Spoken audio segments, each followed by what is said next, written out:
because the fact of the matter is, if you're trying to swim in a pool, with sharks, you better be able to keep up. And if not, move to a different pool.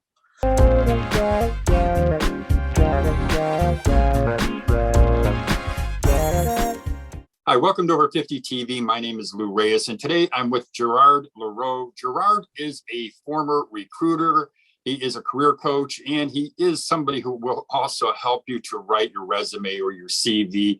I'm very happy to have Gerard here today because we're going to talk about personal image. It's so important because of all the negative stereotypes that people like you and me, people over 50, that we encounter on a regular basis. And we're going to be talking about how you can improve your personal image when you're out there looking for a new position. Gerard, welcome to Over 50 TV. Thanks, Lou. Great to be back again. Yeah, I'm really glad that you're here, Gerard. So how do you improve your personal image? Can you give us some tips? Yeah, well, I think firstly, it's to realize there's a problem. The fact is we need to work at an increasingly older age. And there are a lot of these stereotypes out there. The perception perhaps is that you're slower, that you don't embrace new technology. Perhaps you're not, razor sharp like a, 25-year-old fresh out of university.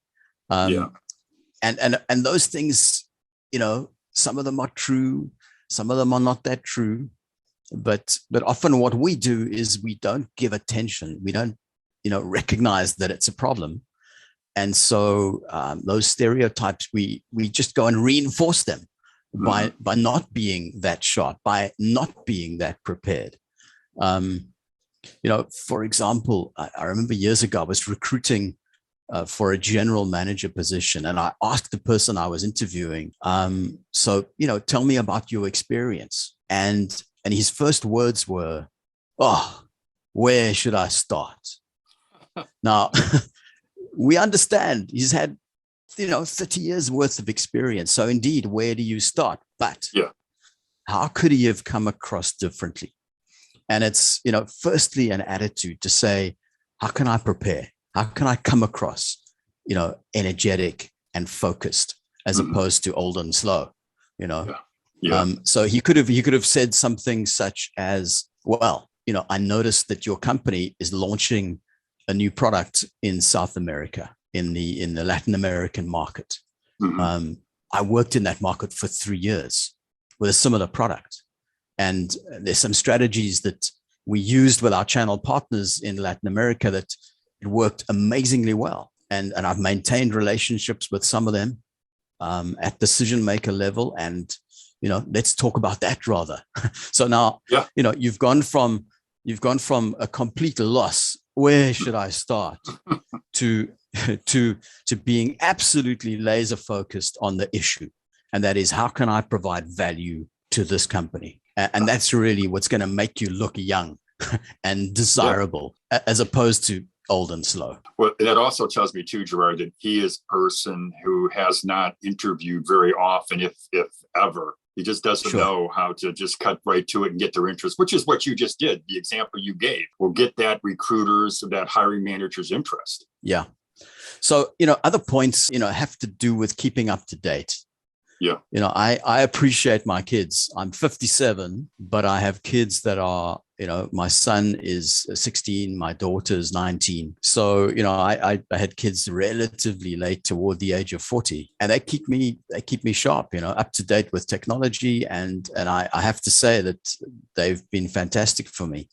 But at the same time, everyone really should keep up to date when it comes to an understanding of current affairs, reading up on industry journals, keeping up with technology, and making an effort to do so, even if it's just a question of reading articles that familiarize you with what's going on in the industry that you've been involved in. You don't necessarily have to, know exactly how it works, but understanding the words and the terminology, it's very important to stay in touch like that, because easily, you can just let it go.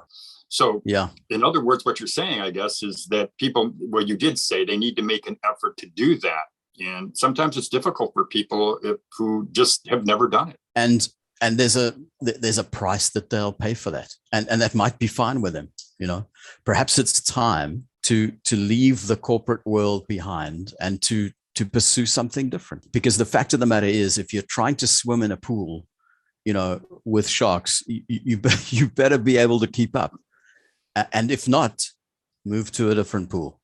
So it doesn't mean the end of the world. It just means that perhaps, you if you want to compete in a certain environment, you've just got to up your game, and you've got to maintain a certain level of knowledge of current affairs and of image and so on. You can't. Unfortunately, I see a lot of people who've kind of neglected it, and they've left the business world and they've started out on their own, but it hasn't really worked. Yeah. And now they think, oh, let me get a job again. But they've fallen so far behind. It's too late. So, choosing something else maybe is one of the ideas. Nothing wrong with it. No, I agree. Maybe choosing something else is important. But one thing that you mentioned and the importance of is being mentally prepared. The thing is with mental preparation, there's often nothing new about it. The age-old sayings to do with taking ownership, not being a victim. Being proactive is another word that gets used a lot. Reading. These are ways to kind of keep yourself pushing forward. Yeah. And often that's a problem. We kind of get into our habits, we get into our rut, and we find it hard to break free from it. It might be physically, where often I've seen people just kind of give up, and it's unfortunate. And it's sometimes, a genuine thing where they've had an operation and the rehabilitation takes sometimes many months, and it's all kind of downhill from there. And it's sad, but it's also, and what's also true is you'll see an example of someone who's at the same challenge, but they'll pick themselves up and they'll push forward regardless. And, that's the person I think one wants to model from a mental attitude point of view. To look forward, to set goals, and to be excited about the things that you want to achieve. Well, Gerard, I've got to tell you, I really found this conversation, as I just said a few seconds ago, I really found it very helpful. And I want to thank you once again for taking the time I know your busy schedule. I want to thank you for taking your time to meet with us here today. It's been a pleasure, Lou. Thank you so much for the opportunity. It's been good to talk and to be of help, I hope.